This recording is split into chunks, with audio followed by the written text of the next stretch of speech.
Students, आज हम start करेंगे first year physics chapter number 1 and the name of chapter number 1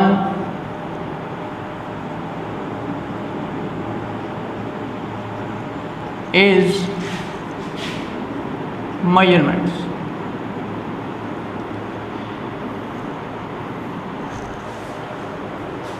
अच्छा जी, इससे पहले आप 9th और 10th की फ़िज़िक्स की बुक्स पढ़ के आ चुके हैं। तो फर्स्ट ईयर की फ़िज़िक्स जो है ना, ये 9th की फ़िज़िक्स से काफ़ी मिलती जुलती है। इसका चैप्टर नंबर 1 ऑलमोस्ट ज़्यादातर 9th की फ़िज़िक्स से रिलेट करता है।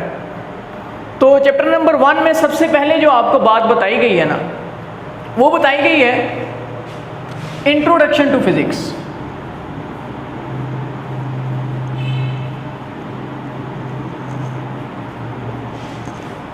यानी कि एक दफ़ा फिर से आपको फ़िज़िक्स का इंट्रोडक्शन दिया गया है फर्स्ट ईयर में। 9th में भी आपको दिया गया था, लेकिन फर्स्ट ईयर में एक दफ़ा फिर एक अच्छे लेवल पर आपको फ़िज़िक्स का इंट्रोडक्शन दिया गया। अब वो कहते हैं जी कि फ़िज़िक्स जो है वो बेसिकली ब्रांच है साइंस की। फ़िज़िक्स क्या है जी? ब्रांच ऑफ साइंस है जी। अच्छा, अब वो कहते हैं कि कौन सी साइंस? साइंस को बेसिकली 2 मेजर ब्रांचेस में डिवाइड कर दिया गया साइंटिस्ट ने, क्योंकि science is a broad field study. तो इसको 2 मेजर ब्रांचेस में डिवाइड कर दिया गया। इसकी 2 मेजर ब्रांचेस जो है ना, पहली आपके पास है साइंस ऑफ लिविंग थिंग्स, यानी कि जिंदा चीज़ों की साइंस। यानी कि वो साइंस जो जिसमें आप किनको स्टडी करते हो? जिंदा चीज़ों को जो लाइफ रखती हैं अपने अंदर, जैसे प्लांट्स, इंसान, जानवर, ये तमाम चीज़ें अपने अंदर क्या रखती हैं? एक ज़िंदगी रखती हैं। इस चीज़ की स्टडी को आप क्या बोलते हो? Science of living things. अच्छा, दूसरी जो है वो है science of non living things.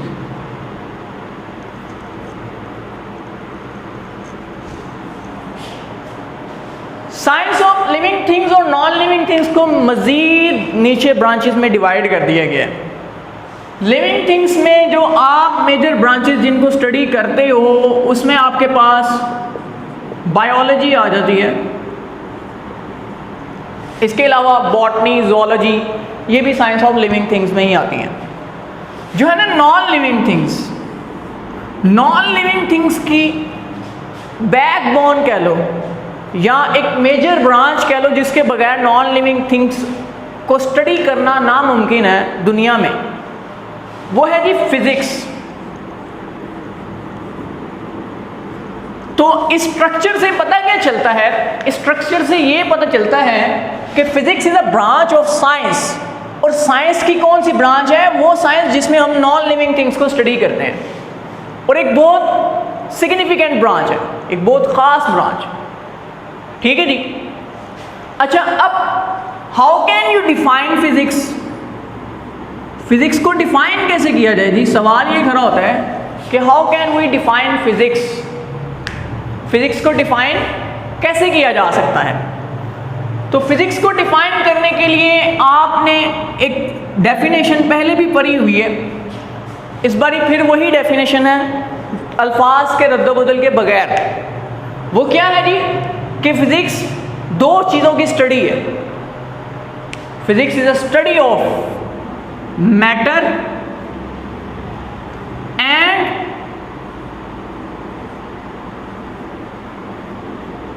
Energy. क्या है जी? मैटर यानी कि मादा, एनर्जी यानी कि कुव्वत, काम करने की सलाहियत। ठीक है।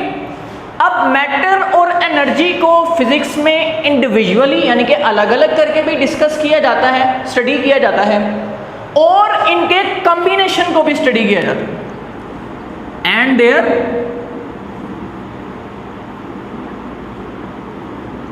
कॉम्बिनेशन, इसके कॉम्बिनेशन पर एक बहुत ही मशहूर इक्वेशन है जो आपकी बुक के टाइटल पेज में भी अक्सर लिखी होती है। वो है जी आइंस्टाइन इक्वेशन, जिसको आप कहते हो E is equal to mc²।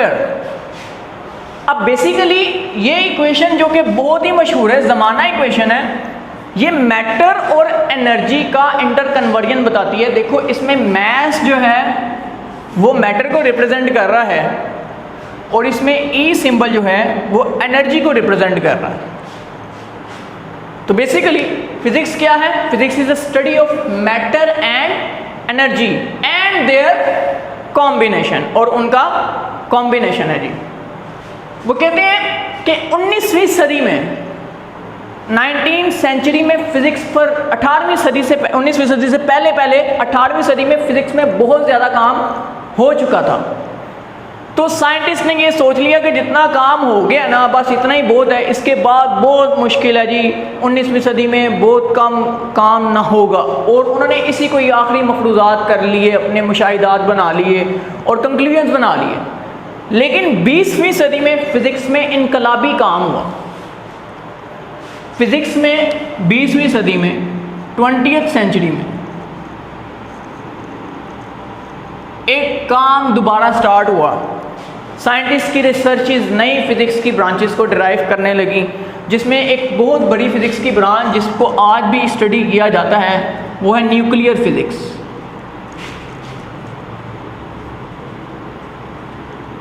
Study of atom.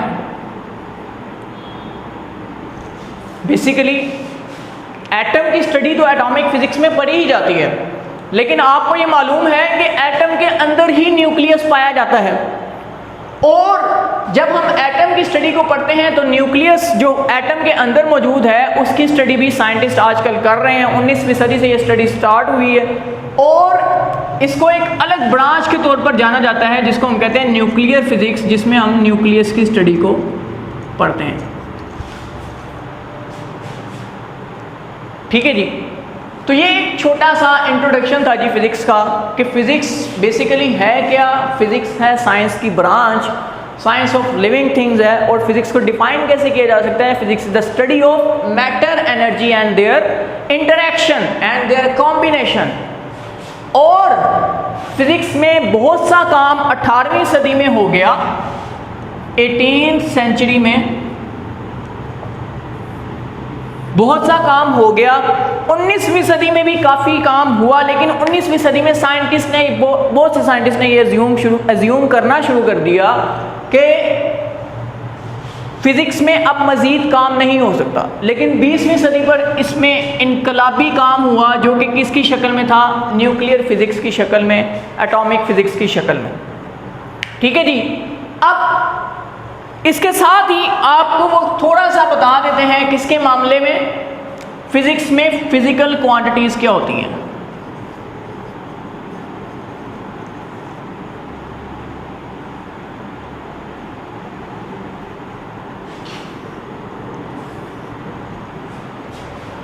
अगर बात की जाए फिज़िकल क्वांटिटीज़ पर, तो फिज़िकल बेसिकली तबई। क्वांटिटी किसको कहते हैं? क्वांटिटी यानी कि मिकदार। क्वांटिटी यानी कि मिकदार। फिजिकल क्वांटिटीज क्या है? All measurable quantities. क्या जी? ऑल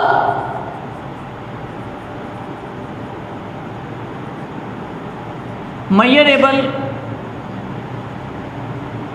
क्वांटिटीज, यानी कि वो तमाम तर क्वांटिटीज जिनकी क्या की जा सके, जिनकी पैमाइश की जा सके, जिनकी मिकदार को मालूम किया जा सके, उन तमाम तर क्वांटिटीज़ को आप क्या कह सकते हो? फिज़िकल क्वांटिटीज़ कह सकते हो। जैसे कि मिसाल के तौर पर a person standing at a point at certain time, ये पॉइंट ए पर खड़ा है कोई भी पर्सन।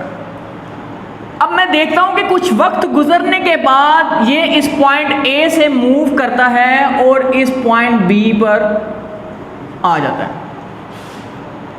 अब हमने ये देखा कि ये यहाँ से इसने पॉइंट ए से मूवमेंट अपनी स्टार्ट की, पॉइंट बी पर आके रुक गया।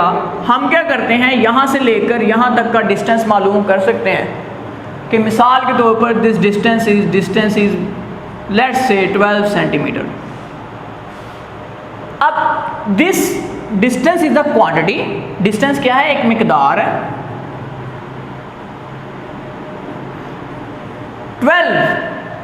12 बेसिकली क्या है, वो अमाउंट है या वो मिकदार है जो इसने in the terms of numbers travel की है।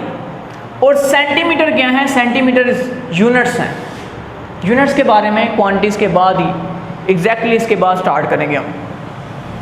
तो बेसिकली हुआ क्या कि फिजिकल क्वांटिटीज क्या हैं, वो तमाम तर मिकदारें जिनको आप क्या कर सको, मेजर कर सको, जिनकी पैमाइश कर सको, उनको क्या कहते हैं, फिजिकल क्वांटिटीज कहते हैं।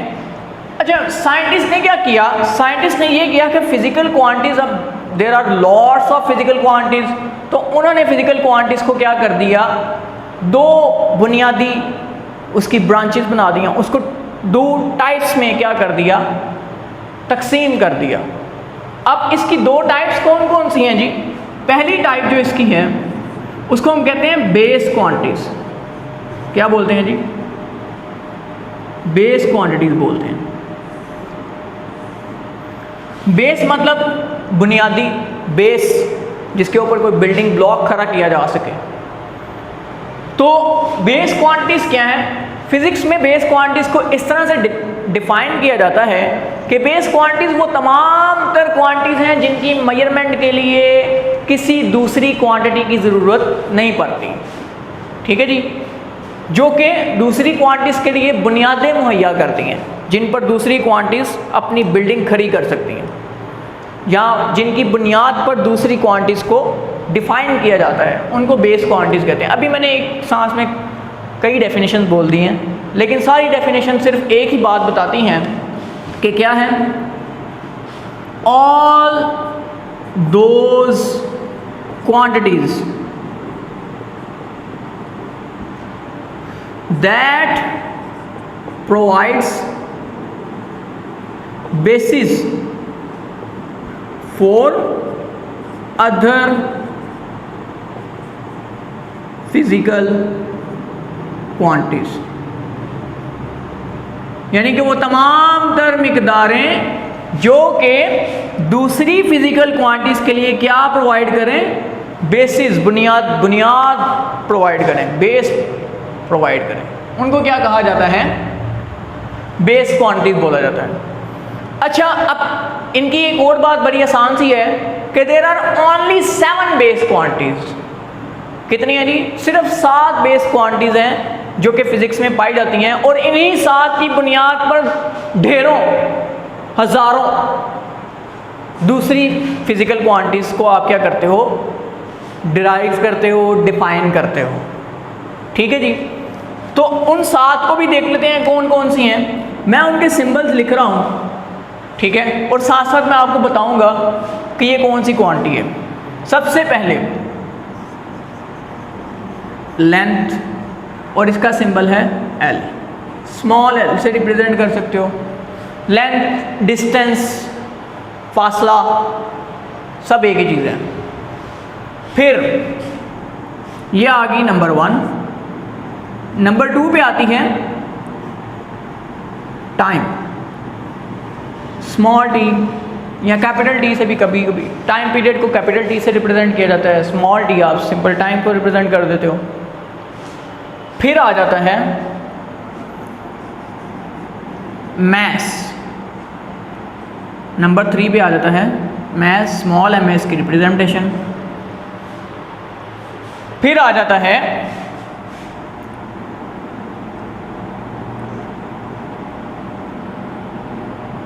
Quantity of a substance.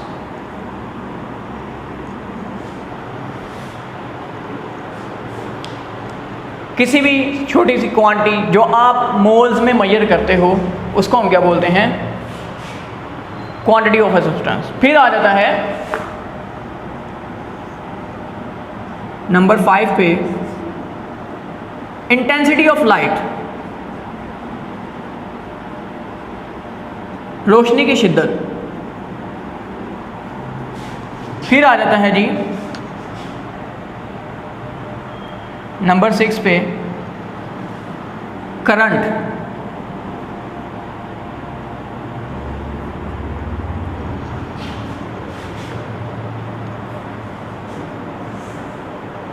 तो हमारे पास कितनी हो गई हैं जी? Length, time, mass, amount of a substance या quantity of a substance, intensity of light, current, और 7th है जी हमारे पास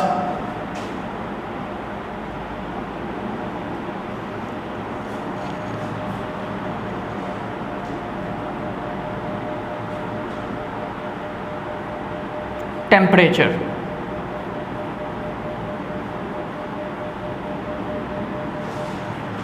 तो ये वो 7 बुनियादी मिकदारें हैं जिनकी बुनियाद पर हम बाकी की तमाम फिजिकल क्वांटिटीज को क्या करते हैं? डिराइव कर लेते हैं। अब जब डिराइव की बात बार बार आ रही है तो ये डिराइव लफ्ज़ क्या है? ये वो लफ्ज़ है जो कि दूसरी मिकदारों के लिए इस्तेमाल किया जाता है, इन 7 के अलावा बाकी तमाम तर मिकदारों के लिए इस्तेमाल किया जाता है, जिसको हम कहते हैं डिराइव क्वांटिटीज़। तो यहाँ पर थोड़ा सा डिराइव क्वांटिटीज़ को भी डिस्कस कर लेते हैं कि वो क्या है।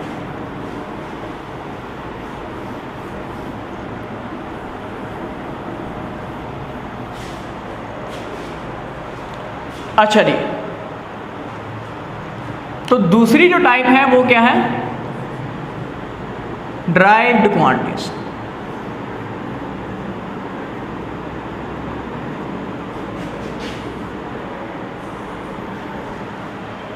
ड्राइव्ड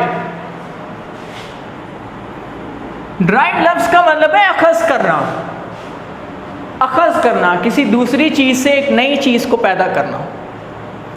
यानी कि आपके पास पहले से बेस क्वांटिटीज मौजूद हैं, आप इन बेस क्वांटिटीज को यूज़ करके एक नई क्वांटिटी बना लेते हो, उसको आप ड्राइव क्वांटिटी कहते हो। तो इसकी डेफिनेशन को भी इसी तरह आप डिफाइन इसको भी इसी तरह कर सकते हो कि all those quantities that are derived from base quantities, यानी कि वो तमाम तर मिकदारें जिनको बेस क्वांटिटीज के ड्राइव करते हो उनको हम क्या बोलते हैं? ड्राइव क्वांटिटीज बोलते हैं। तो इसकी भी कुछ एग्जांपल्स पढ़ लेते हैं। मिसाल के तौर पर force is a drive quantity, velocity is a drive quantity, इसी तरह area is a drive quantity, volume is also a drive quantity, और भी बहुत सी मिकदारें, वर्क, एनर्जी, ये तमाम तर क्या हैं जी? ड्राइव क्वांटिटीज हैं। जो भी आप इनके अलावा स्टडी करो, जिनको इन बेस क्वांटिटीज़ के अलावा जिनको आप स्टडी करो, वो तमाम तर क्या होंगी? ड्राइव क्वांटिटीज होंगी। ठीक है जी। तो अभी तक का जो लेक्चर था उसमें हमने क्या सीखा? उसमें हमने ये सीखा कि फ़िज़िक्स होती क्या है, फ़िज़िक्स कहाँ से ड्राइव हुई, साइंस से एक ब्रांच है साइंस की, और साइंस कौन सी जी? नॉन लिविंग थिंग्स की साइंस। नॉन लिविंग थिंग्स की साइंस है फ़िज़िक्स। यहाँ पे लिख देते हैं branch of science of non living things. तो physics is a branch of science of non living things है। ठीक है जी। तो इस पर बहुत सी स्टडी हुई, साइंटिस्ट ने 18वीं सदी में इस पर ठीक ठाक स्टडी की, 19वीं सदी में काम स्लो हुआ, 20वीं सदी में फिर ठीक ठाक स्टडी हुई, तो न्यूक्लियर साइंसेज निकली। तो ये बेसिकली फिज़िक्स की एक ग्रोथ है जो कि शुरू से चलती आ रही है। फिज़िकल क्वांटिटीज़ के बारे में हमने ये स्टडी किया कि फ़िज़िकल क्वांटिटीज़ क्या हैं, वो तमाम तर मिकदारें जिनको क्या किया जा सके, जिनको मेजर किया जा सकता हो, वो क्या है? फ़िज़िकल क्वांटिटीज़ हैं। फिजिकल क्वांटिटीज़ की दो टाइप्स पढ़ी, एक हमने पढ़ी बेस क्वांटिटी, दूसरी हमने पढ़ी ड्राइव क्वांटिटी। बेस क्वांटिटी क्या होती है? वो तमाम तर क्वांटिटीज़ जो कि क्या करें, दूसरी क्वांटिटीज़ के लिए एक बुनियाद मुहैया करती हों, जिस पर हम दूसरी क्वांटिटीज़ को क्या कर सकें? डिफ़ाइन कर सकें, डिराइव कर सकें। उनमें फिजिकल बेस क्वांटिटीज़ में 7 बेस क्वांटिटीज़ आती हैं। जो साथ के साथ है वो है length, time, mass, amount of substance, intensity of light, current और टेम्परेचर। ये 7 बेस क्वांटिटीज हैं जो कि क्या है आप फिजिक्स में इस्तेमाल करते हैं, जो कि दूसरी क्वांटिटीज के लिए क्या करती हैं, बुनियादें मुहैया करती हैं। ड्राइव क्वांटिटीज क्या है, वो तमाम तर क्वांटिटीज जिनको बेस से क्या किया गया हो, डिफाइन किया गया हो या डिराइव किया गया हो। तो इसकी डेफिनेशन में भी हमने क्या कहा, all those quantities that are derived from base quantities. इसमें आपके पास बहुत सी आ जाती हैं, फोर्स आ जाती है, वेलोसिटी आ जाती है, एरिया आ जाता है, वॉल्यूम आ जाता है एंड मैनी मोर्स। ठीक है जी।